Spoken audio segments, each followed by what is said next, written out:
அடர்ந்த காடு. அங்கு ஒரு வயதான சிங்கம் ஓடி ஆடி இரை பிடிக்க முடியாத நாள் ஒரு திட்டம் போட்டது. திடீரென்று சிங்கம் நொண்டி நொண்டி நடந்தது. இதை மரத்திலிருந்து பார்த்த குரங்கு, சிங்க அண்ணே, என்னாச்சு உங்களுக்கு? ஏன் நொண்டி நொண்டி நடக்கிறீங்க அப்படின்னு கேட்டுச்சு.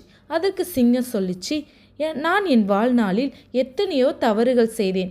ஆனால் இப்போ வயதான பின்பு அது புரிகிறது. அதற்கு பரிகாரமாக நடக்கும் வழியில் எறும்புகள் பூச்சிகளை மிதிக்காமல் பார்த்து பார்த்து நடந்து செல்கிறேன் என்றது. இதை கேட்ட குரங்கு, சிங்க அண்ணா, நீங்கள் சொன்னதை கேட்க ரொம்ப பெருமையாக இருக்குது. நான் உங்களை கீழே இறங்கி வந்து பார்க்குறேன் அப்படி என்று சொல்லியது. சிங்கத்தை பார்க்க குரங்கு கீழே இறங்கி வந்தது. குரங்கை பார்த்த சிங்கம் கவ்வியது. உடனே குரங்கிற்கு ஒரு யோசனை வந்தது. குரங்கு சத்தமாக சிரித்தது. சிங்கத்திற்கு ஆச்சரியம். எப்படி நீ இந்த நேரத்தில் சிரிக்கிறாய் என்று குரங்கிடம் கேட்டது.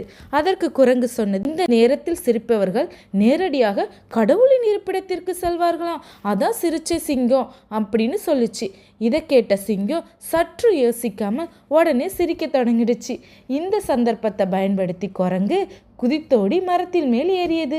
சிங்கம் தம் முட்டாள்தனத்தை கண்டு வருந்தியது. குரங்கு தன்னோட இக்கட்டான சூழ்நிலையில புத்திசாலித்தனமா ஷேர் பண்ணுங்க, சப்ஸ்கிரைப் பண்ணுங்க. இன்னொரு கதையோட